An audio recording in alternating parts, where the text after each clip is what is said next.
This is a brief essential Canvas tutorial to master the basics in preparation for Fall 2023 quarter. My name is Paige Coleman and I am Canvas Faculty Support with Learning Technologies and Spaces. We are part of the Office of the Vice Provost for Student Affairs. Before I begin, I'd like to emphasize if you have any questions at all during this tutorial or while you're designing and developing your course, please do not hesitate to submit a ticket at canvashelp@stanford.edu. I assure you we are a highly responsive team and your request is not going to be lost in a long ticket queue. So please do not spend more than 10 minutes trying to figure something out. This is what we are here for. Just submit a ticket at canvashelp@stanford.edu. Let's jump in. Now, to navigate to Canvas, type canvas.stanford.edu into your URL.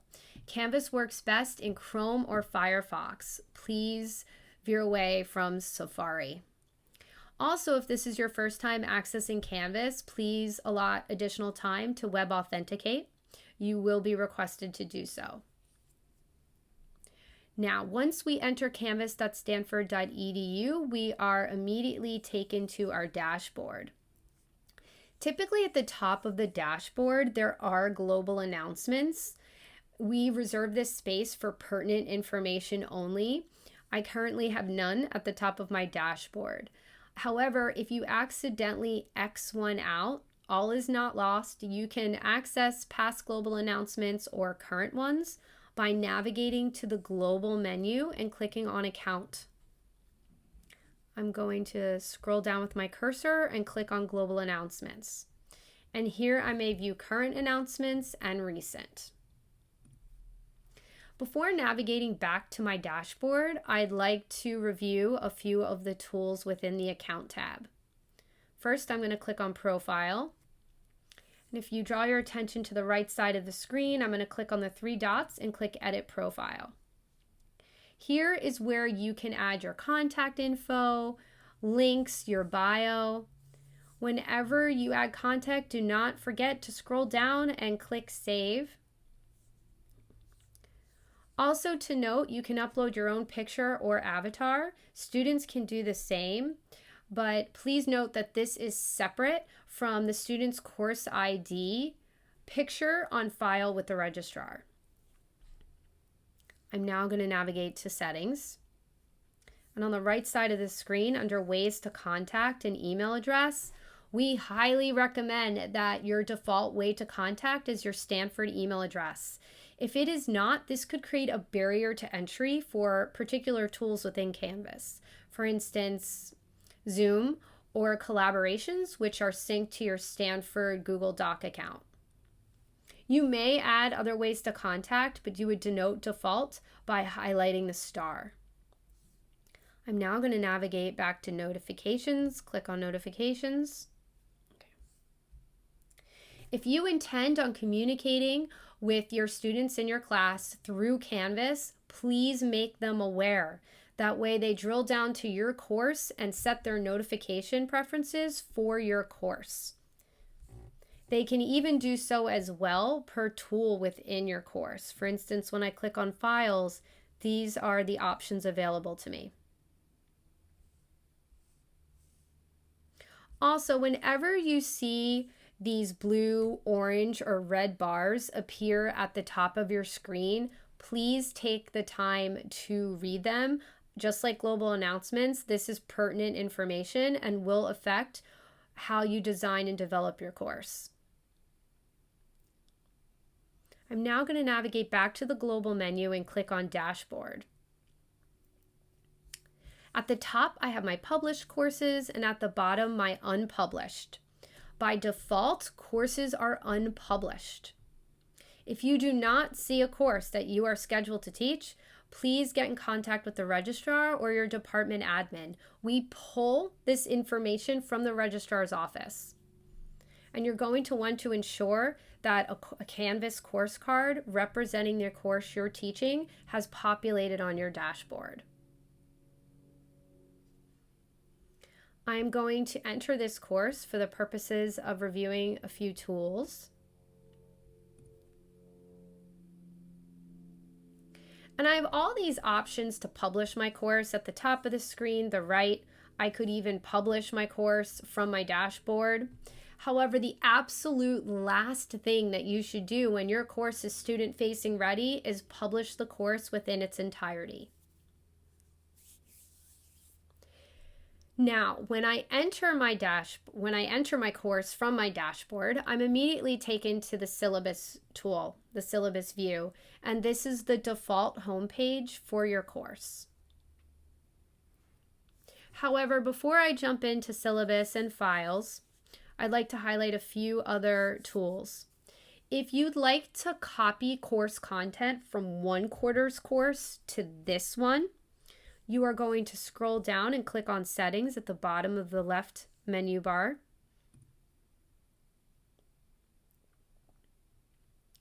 Then you're going to navigate your attention to the right side of the screen within Course Status. I'm going to place my cursor all the way down to Import Course Content.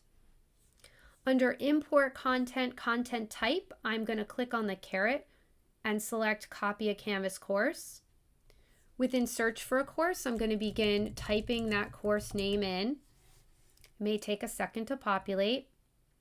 And then within Content, we recommend clicking Select Specific Content opposed to All Content. I'm now going to click Import, and again, an orange banner appears here with a reminder in here. Importing the same course content more than once will overwrite any existing content in the course. I'm going to click Import, and then next to the current job for this particular course copy, I'm now going to select the content. It even states waiting for selection. And here's where I go through and select the content I would like to copy over. Click Select Content. And then this job will be queued, and then it'll start to run. And you'll see it running, and it shouldn't take more than a couple minutes, if that. I'm now going to navigate back to my home page. And then you should see your content begin to populate within this current quarter's Canvas course.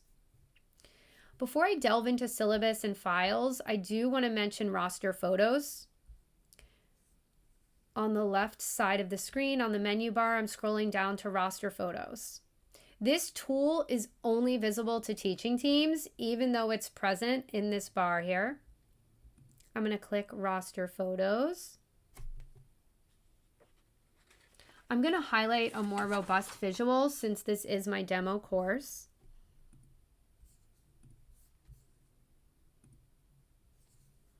Now, this is a great tool for instructors to familiarize themselves with students enrolled in their course. Students have the ability to navigate to access and record their pronouns and name pronunciation, which we pull into this tool within Canvas.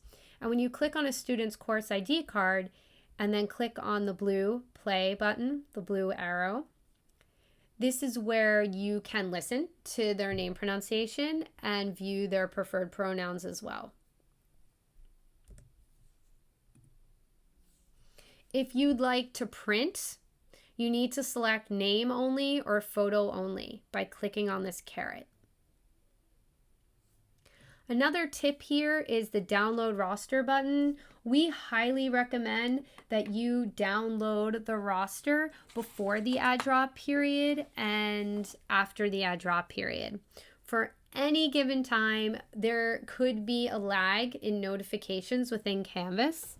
And so this is basically a fail-safe. So if that occurs, you'll have a list of your students' names and email addresses. So it serves as an alternative way to communicate with your students.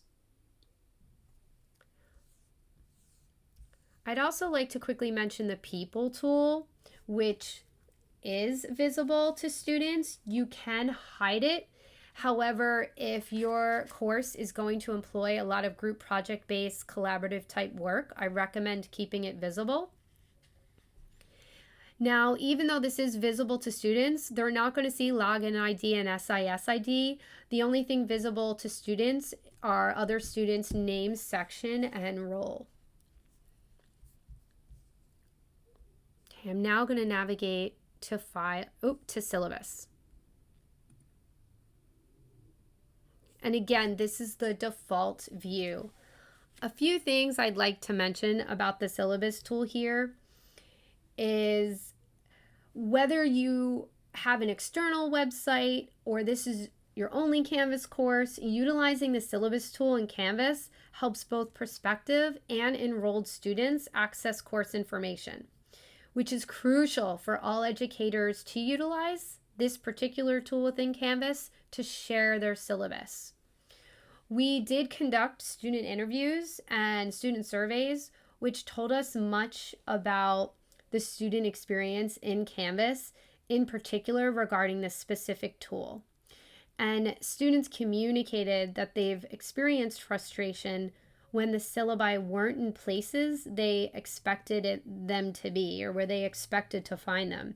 And students wish that instructors used Canvas as a more consistent way for the student experience so they could easily find their course materials and manage their coursework time a bit better. Now to add a syllabus to this tool, I'm going to click on the edit pencil icon. You can also click on add a single file only, but for the purposes of this demo, I'm clicking on the edit pencil icon, and this rich content editor box appears. Now this RCE box, we like to call it, remains consistent amongst other tools in Canvas. You can add external links, images, documents, media, and by clicking on these three dots, it expands the RCE box. I'm going to click in the box and I'm actually going to click on the caret and click Upload Document. Upload Document will take a document from your desktop, whereas Course Documents will take documents from files, which I will review next.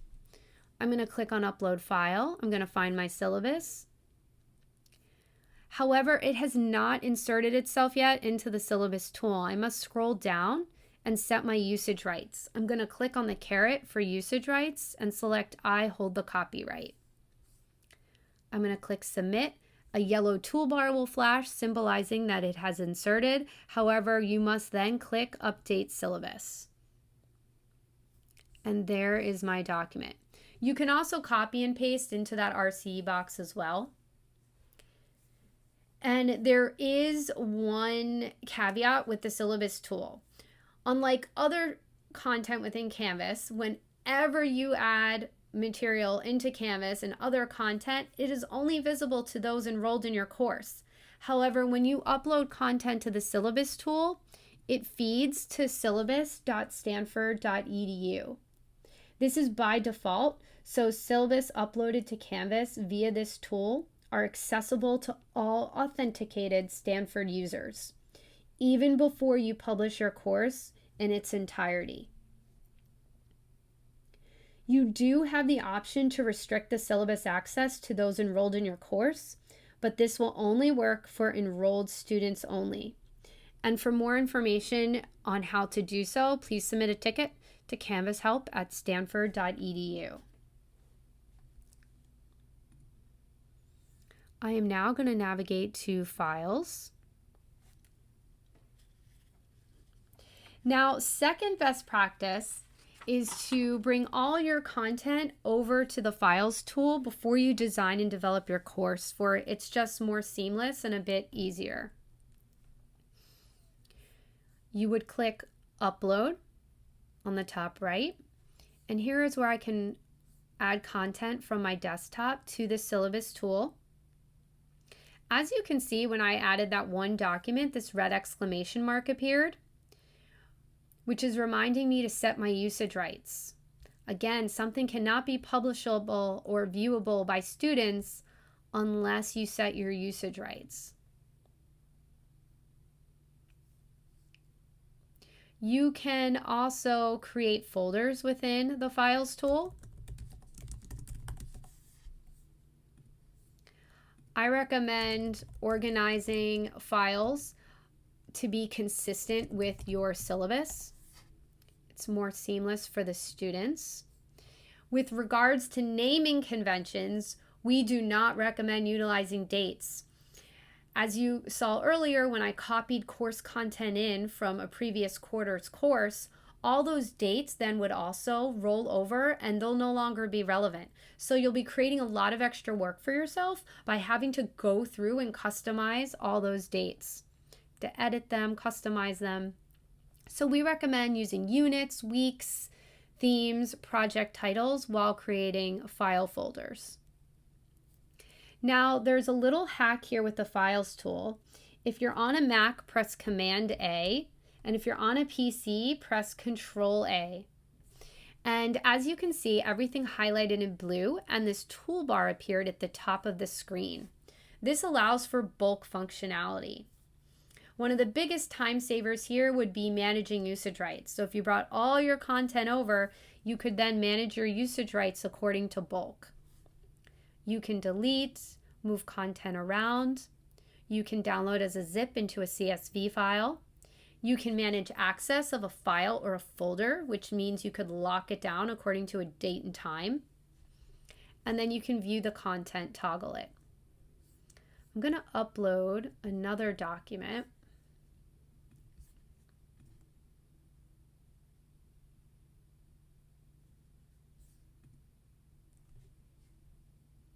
I'm going to click Manage Usage Rights. I'm going to actually upload one more document.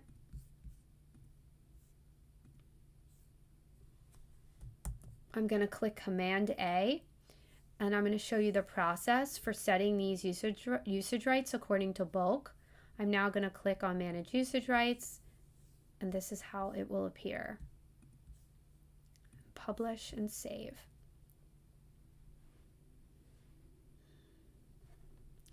Now, slightly new is this S symbol. This stands for Scribe, and this now appears by default in the Files tool. Scribe is the self-serve document conversion tool that transforms text and image-based files into a variety of output options, including audio, Braille, or e-text formats. So this has always been available, but now it's visible in the Files tool by default. You can hide it by navigating to Settings and the course tabs at the top, navigating to Navigation, and scroll down. And as you can see, the tools at the top here mirror the tools in your menu bar on the left. These are all tools visible to students. If you'd like to make something invisible, you will drag and drop it down. And don't forget to scroll all the way down and click Save.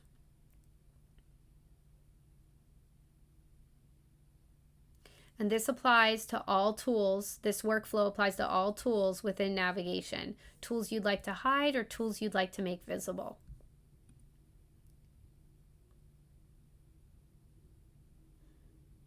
And as I mentioned, the absolute last thing you should do is publish your course, and you would do so by publishing course in the big red box at the top of the screen.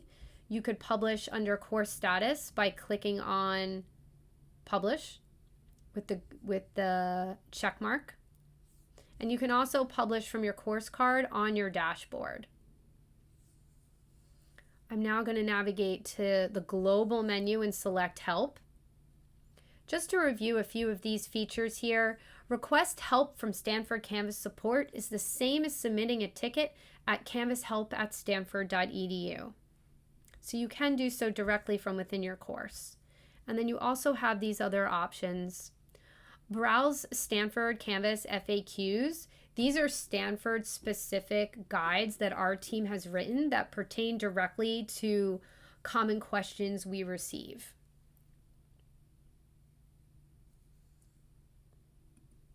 Now, if you'd like to learn more, there is the longer 50-minute recording that goes through all the tools. whether that be announcements, discussions, how to create and set up assignments. So please feel free to watch the longer video as well. Biggest takeaway with this session is if you have any questions, please contact Canvas Help at stanford.edu. In addition to that, we also have our gocanvas.stanford.edu page, which includes all things Canvas.